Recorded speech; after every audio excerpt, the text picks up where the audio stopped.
کیا birth day کرنا جائز ہے یا نہیں ہے؟ یہ اتنا کامن سوال ہو گیا ہے. آپ پوچھیں علماء سے تو علماء کہتے ہیں کہ یہ وہ غیر قوم کے ساتھ مشابہت کرنے والی بات ہے، اس میں اسلام اجازت نہیں دیتا کہ آپ سالگرہ منائیں. لیکن اگر تھوڑا سا آپ کمپیریٹو ریلیجن کی اسٹڈی کریں گے تو آپ کو اس کی جڑیں پتہ چلیں گی کہ یہ کہاں سے رہا ہے.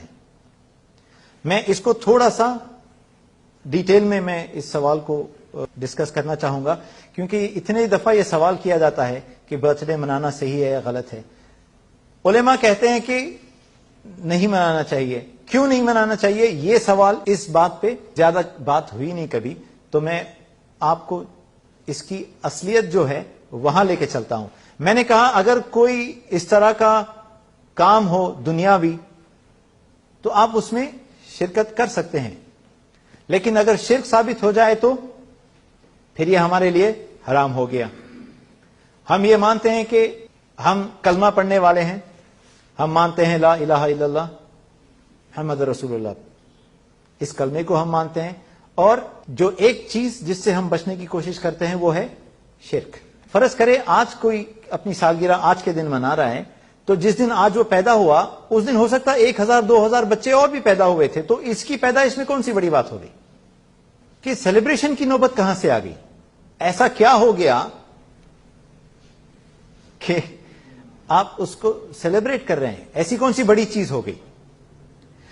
لیکن ایک چیز جو بہت امپورٹنٹ ہے وہ یہ ہے کہ انسان بھلے سال تمام میں کچھ نہ سوچے، لیکن جس دن اس کی پیدائش کا دن ہوتا ہے اس دن اس کو ایک خیال ضرور آتا ہے کہ میری جتنی زندگی تھی اس سے 1 سال آج کم ہو گیا ہے.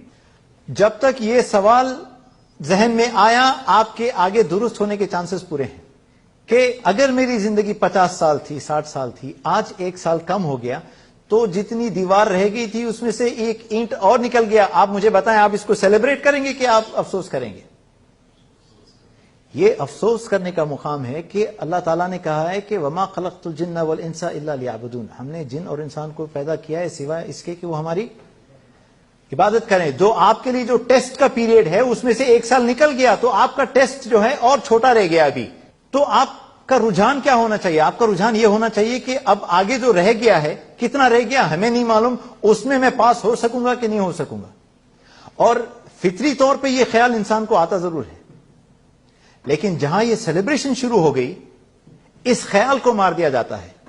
12 بجے نہیں کہ بس میسیجز شروع ہوئے، ادھر سے مبارکباد آ گئی، ادھر سے میسیجز آ رہے ہیں، ادھر سے سرپرائز آ رہا ہے، کیک آ رہا ہے. یہ انسان کو اس خیال پہ سوچنے کا موقع نہیں ملتا، اور اس دن آپ اس خیال سے چوک گئے تو پھر آپ کا پورا سال گیا. تو یہ سیلیبریشن کے پیچھے یہ کہ اس خیال سے آپ کو دور کیا جا رہا ہے. اب یہ آیا کہاں سے؟ میں نے کہا کہ جس دن کوئی بچہ پیدا ہوا اس دن 10,000 اور پیدا ہوئے ہوں گے. تو کمال کیا ہوا؟ سیلیبریشن اس وقت کی جاتی ہے جبکہ کوئی بڑی چیز ہوئی ہو. تو یہ شروع کہاں سے ہوا ہے؟ کس نے شروع کیا تھا یہ پہلے؟ اگر آپ بائبل پڑھیں گے تو کتاب تخلیق باب نمبر 40 لائن نمبر 20 میں جس شخص نے پہلے برتھ ڈے جو منائی تھی وہ فرعون تھا. وجہ؟ عام آدمی تو روز پیدا ہو رہے ہیں، کیونکہ اس نے خدا ہونے کا دعویٰ کیا تھا تو اس نے کہا کہ جب خدا پیدا ہوا ہے تو یقیناً کوئی بڑی بات ہوئی ہے، تو سیلیبریشن بنتا ہے. نعوذ باللہ، کسی دن خدا پیدا ہو رہا ہے جس کا وہ دعویٰ کر رہا تھا تو اس کا سیلیبریٹ کرنا سمجھ میں آتا ہے. اس کے سیلیبریشن کے پیچھے تکبر ہے کہ اپنے آپ کو وہ اس لائق سمجھ رہا ہے، ایسا اس نے اپنے آپ کو سمجھا ہوا ہے کہ میں خدا ہوں، تو میری جب پیدائش ہوئی ہے بحیثیت خدا تو پھر سیلیبریشن بنتی ہے، اور اس نے سیلیبریٹ کیا تھا. یہ آپ مجھے بتائیں اس میں شرک ہے کہ نہیں ہے؟ ہم کہتے ہیں ہم مانتے ہیں لا الہ الا اللہ محمد رسول اللہ کو، اور کس کی سنت پہ چل رہے ہیں؟ فرعون کی. اور آخرت میں کون سی امت میں اٹھنا ہے؟ ہمیں اٹھنا ہے محمد صلی اللہ علیہ وسلم کی قوم میں. لیکن کرنا وہ ساری چیزیں ہیں جو غیر مسلم قومیں کرتی آئی ہیں. یہ نہ صرف غیر مسلم قوم کا ہے بلکہ اس کی جو شروعات ہے وہ ٹوٹل شرک پہ ہے. فرعون جو اسلام کا سب سے بڑا دشمن ثابت ہوا ہے، اس نے یہ سالگرہ منائی تھی یہ سوچ کے کہ آج میں پیدا ہوا ہوں اور خدا ہوں. اس حیثیت سے اس نے یہ جو چیز شروع کی تھی، آج ہم اس کو منانے لگیں گے تو پھر ہم کہاں سے محمد صلی اللہ علیہ وسلم کی امتی ہوں گے؟ اس سے بڑا شرک اور کیا چاہیے کہ ہم وہ چیز کرنے پہ ہم آمادہ ہیں، کہتے ہیں یار آپ لوگ اتنے شدید ہو کہ ہمیں کوئی سیلیبریشن نہیں کرنے دیتے۔ بھائی کون منع کر رہا ہے؟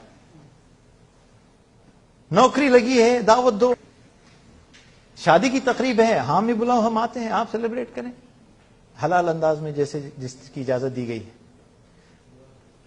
بچوں کا سیلیبریشن، پھر ہم بچوں کو کیا کہیں؟ بچے نے اچھے ایگزام سے رزلٹ میں اپنے مارکس اچھے لائے ہیں، آپ سیلیبریٹ کریں، اس کو پارٹی رکھیں، حلال طریقہ ہے، اس سے منع نہیں کرتا اسلام۔ اس نے قرآن کا ایک دور ختم کر لیا، پارٹی رکھیں، دعوت دے، لوگوں کو بلائیں۔ لیکن جہاں شرک آ گیا، پھر چاہے بچے ناراض ہوں، بیوی ناراض ہو، ماں ناراض ہو، بھائی ناراض ہو یا پڑوسی ناراض ہو، پھر اس میں ہم نہیں مبتلا ہو سکتے۔ تو آپ دیکھ لیں جس کے ساتھ شرک جڑا ہوا ہے، اتنا بڑا شرک کہ خدا کی پیدائش ہوئی تھی تو وہ منا رہا تھا، اور برتھ ڈے میں ہوتا کیا ہے؟ کیک کاٹا جاتا ہے۔ کیک کے پیچھے جو شرک ہے وہ بھی سن لیجئے گا۔ کیک شروع میں جو ہوتا تھا وہ گول ہوتا تھا اور اس کے اوپر موم بتیاں لگائی جاتی تھی۔ اس کے پیچھے کیا عقیدہ ہے؟ اس کے پیچھے عقیدہ یہ ہے کہ یہ جو گول کیک ہوتا تھا یہ چاند ہے، جیسے الہ شمس ہے، یہ ایک الہ قمر بھی ہے، اور یہ جو موم بتیاں ہیں یہ چاند کی روشنی ہیں۔ اور یہ کہا جاتا ہے کہ اگر آپ نے ایک پھونک مار کے ساری موم بتیاں بجھا دی تو آپ کی جتنی تمنائیں ہیں اس سال کی وہ پوری ہو جائیں گی۔ آپ کی اگر کوئی تمنا ہو تو اس کو پوری کرنے والا کون ہے؟ صرف اللہ، اور اللہ کے سوا کوئی دوسرا نہیں ہے۔ اور یہ کہتے ہیں اگر ایک پھونک میں ساری موم بتیاں بجھا دی تو وہ جو چاند ہے، مون گاڈ جو ہے، وہ آپ کی اس سال کی ہر تمنا کو پوری کرے گا۔ کیا کر رہے ہیں؟